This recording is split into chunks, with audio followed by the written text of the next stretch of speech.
Olá pessoas, tudo bem com vocês? Hoje o nosso assunto é Thomas Hobbes. Entender um pouquinho da obra desse pensador, desse filósofo, é entender as bases do pensamento político e da teoria do Estado moderno. Thomas Hobbes nasce em 1588. Tem uma história curiosa contada por ele mesmo na sua autobiografia com o título super criativo de A Vida de Thomas Hobbes. Bom, enfim, ele conta que ele acaba nascendo prematuro porque a sua mãe, grávida dele então, fica morrendo de medo com a ameaça, que depois vai acabar acontecendo, da invasão da Inglaterra pela Invencível Armada, 130 navios da Espanha, grande potência da época, que ameaça e depois inclusive tem uma batalha naval com a Inglaterra, que apesar do nome Invencível Armada acaba sendo vencida, mas isso é outra história.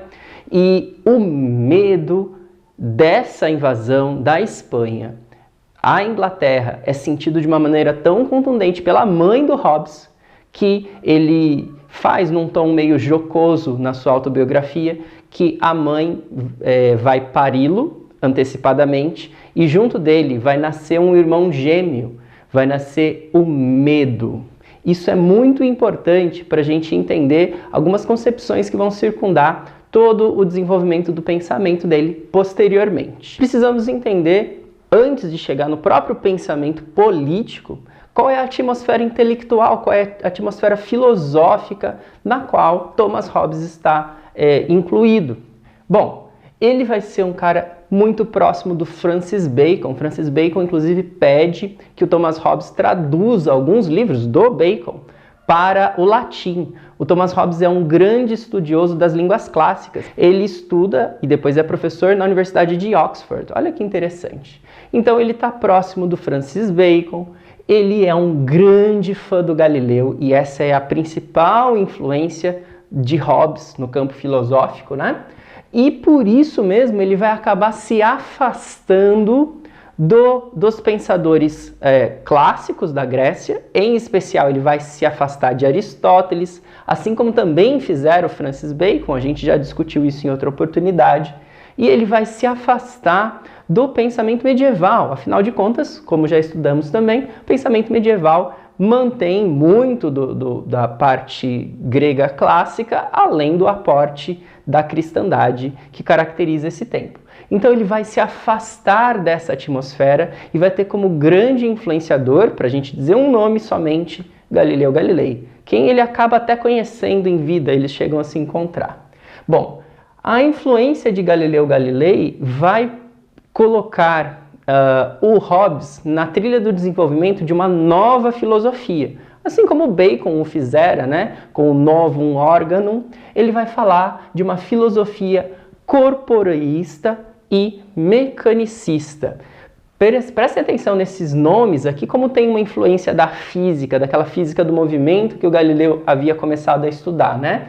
Eu estou falando de corpos, eu estou falando de objetos, de corpos que existem no mundo, e eu estou falando que esses corpos que existem no mundo obedecem regras mecanicistas, obedecem regras de movimento.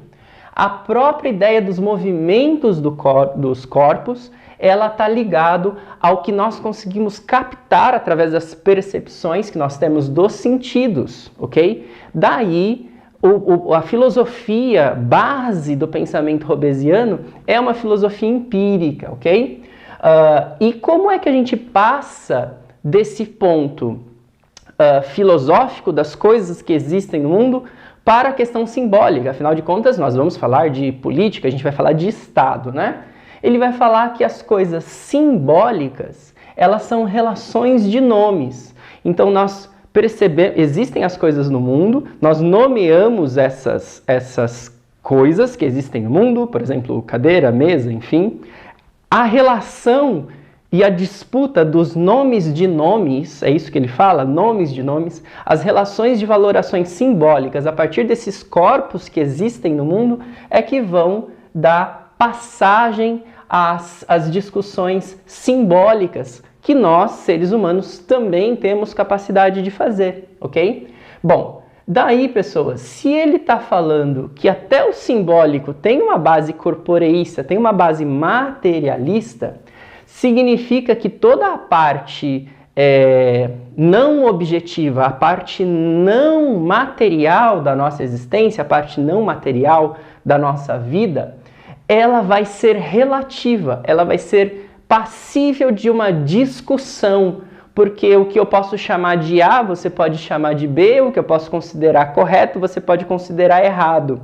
Eu preciso ter um convencionalismo dentro dessas relações simbólicas para chegar a alguns acordos entre as pessoas. Desse modo, pessoas, a moral, enquanto uma questão simbólica de desenvolvimento humano, em Hobbes ela vai ser relativa, né? Como eu disse, o que é bom para mim pode ser ruim para você e assim sucessivamente. Essa discussão toda dele aqui, do corporeísmo, vai estar presente nas suas 3 obras iniciais e que, em diversos modos, vão dar sustentação ao Leviatã, que é a obra que a gente está discutindo aqui, né? Em De Corpore, ele está discutindo o que ele chama dos corpos em geral, né? Dessa base materialista da filosofia dele. Está falando dos corpos inanimados, naturais inanimados, como as coisas que existem na natureza. Ele está falando no próximo livro, que chama De Homini, do homem, sobre o homem, ele está falando dos corpos naturais animados, nós, por exemplo, né? E ele está falando da amarração entre os corpos naturais animados e naturais inanimados numa organização que permite a construção de uma vida coletiva.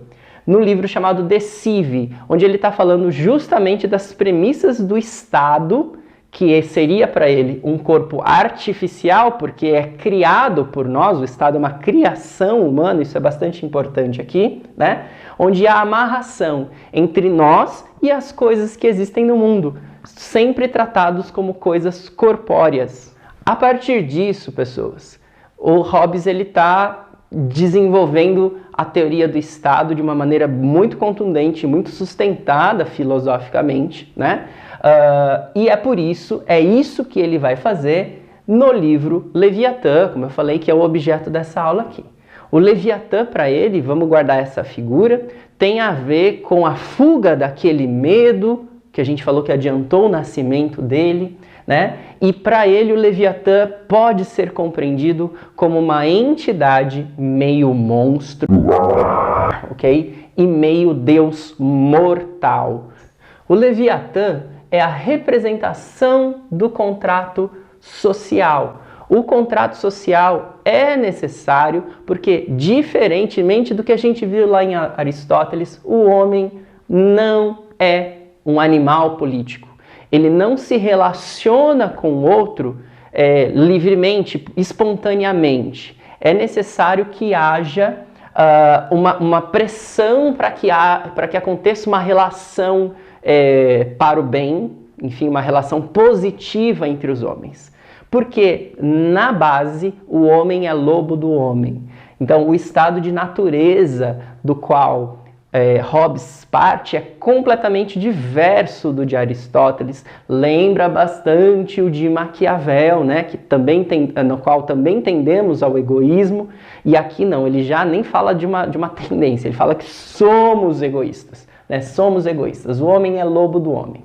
Se nós somos o lobo do homem, se nós não temos uma relação de afinidade dada, inicial ou natural com relação ao outro, nós vamos viver num estado de guerra de todos contra todos. Então, o estado natural da sociedade é a ideia de que todos nós estaremos não guerreando literalmente o tempo inteiro, mas no que ele chama de um estado de alerta, um estado de constante tensão, um estado de conflito latente o tempo todo.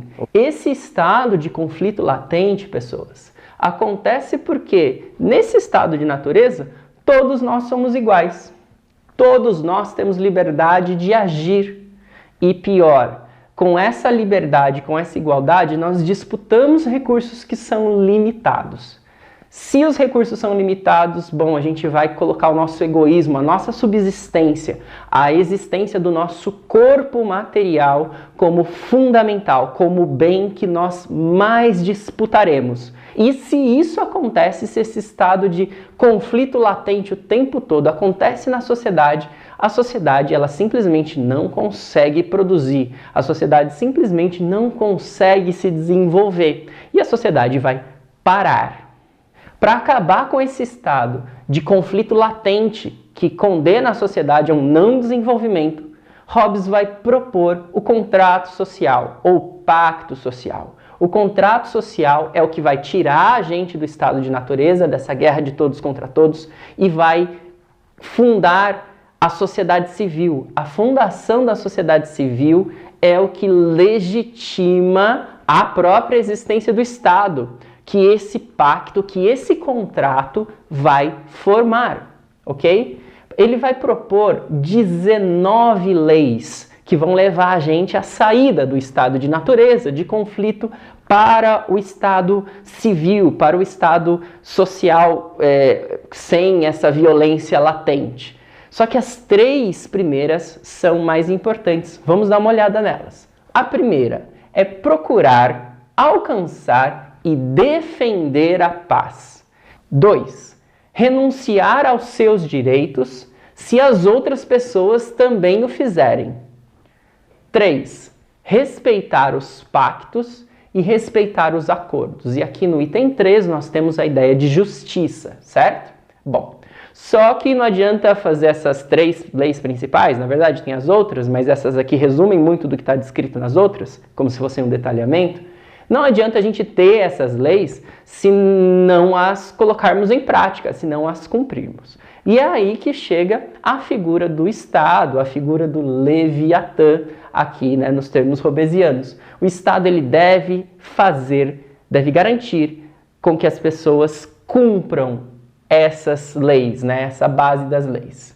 Bom, essas leis da busca da paz é o que geram a legitimidade do Estado. É a força do Estado que obriga o cumprimento dessas leis que garante a nossa existência, que garante a paz. O que precisa fazer? O que o Estado vai garantir? Ele vai dizer que cada cidadão vai renunciar justamente à sua liberdade, à sua igualdade, né? Para fazer a gestão e uma divisão que não leve ao conflito daqueles recursos limitados que a gente falou antes, né? E quem vai personificar essa organização, de acordo com Hobbes, pode ser uma pessoa ou pode ser um grupo de pessoas. Então é um indivíduo ou uma assembleia. E até aí tá tudo bem, né? Tá super parecido com a organização que nós temos do Estado contemporâneo hoje. Só que é agora que entra a questão particular de Hobbes. Ele vai defender que essa pessoa ou essa assembleia, ok? Ela foi formada por um consenso voluntário das pessoas que deram a sua liberdade, que deram o seu poder de ofensa ao outro para esses. Então ela representa a soma dessa liberdade, dessa capacidade de violência de todos nós. Quando a gente joga, a gente transfere para essas pessoas, para esse grupo de pessoas, essas pessoas elas não mais obedecerão essas 3 regras. Porque agora elas somam toda a violência, elas somam toda a capacidade de fazer guerra que nós todos tínhamos, e essa pessoa ou esse grupo se torna totalmente poderoso. E é assim que Hobbes vai criar os parâmetros do que a gente entende hoje como Estado absolutista. Porque o poder dessa pessoa, dessa assembleia, seria absoluto, né? Primeiro, esse poder absoluto se dá pelo fato de que eles não participam do acordo, né? Eles recebem esse poder e estão de fora. Como eles estão de fora, as regras do jogo não se aplicam a eles, tá? Ele vai ser absoluto acima de todos os poderes, como eu disse, vai controlar tudo e vai exigir continuamente a obediência. A ideia do Hobbes é evitar a guerra civil. As guerras civis, as quais ele presencia, ele vivencia, né? para ele se assemelham muito a esse hipotético estado de natureza que ele e outros autores descrevem, né? Então ele vai falar que é preciso garantir a paz com essa força que obrigue a garantia da paz, e quando ele faz isso, ele tenta acabar com as ameaças, com as ofensas internas ao Estado. Quando ele faz isso, ele está, por exemplo, fortalecendo o direito de ir e vir das pessoas que estão dentro de determinado território. Ele está aqui começando a falar dos direitos civis. Quando ele fala que esse Estado que obriga, que pode usar a força para garantir a paz, o faz tentando proteger esse grupo, tentando proteger essas pessoas das ofensas externas, ou seja, dos outros povos, dos outros estados, ele está falando da própria defesa do conceito de cidadania, e isso personificado, corporificado na figura do cidadão que vai pertencer àquele estado, né? Então ele está falando do surgimento da definição de cidadania, do conceito moderno de cidadania aqui, né? Então a gente está falando da estabilização e da primeira proposição dos direitos civis, que serão garantidas justamente por esse Estado, voltando ao início aqui da nossa conversa, que é meio monstro, porque ele deve ser temido, ele pode ser considerado algo violento, e na outra metade, um Deus mortal. Por que Deus mortal? Apesar dele se afastar da igreja, ele vai colocar a própria figura do Estado enquanto um representante de Deus na terra, quanto algo que não pode ser discutido, que não pode ser combatido pelas pessoas que assinaram tacitamente esse contrato social que vai fundar o Estado moderno. Ok, gente? Muito obrigado e um abraço.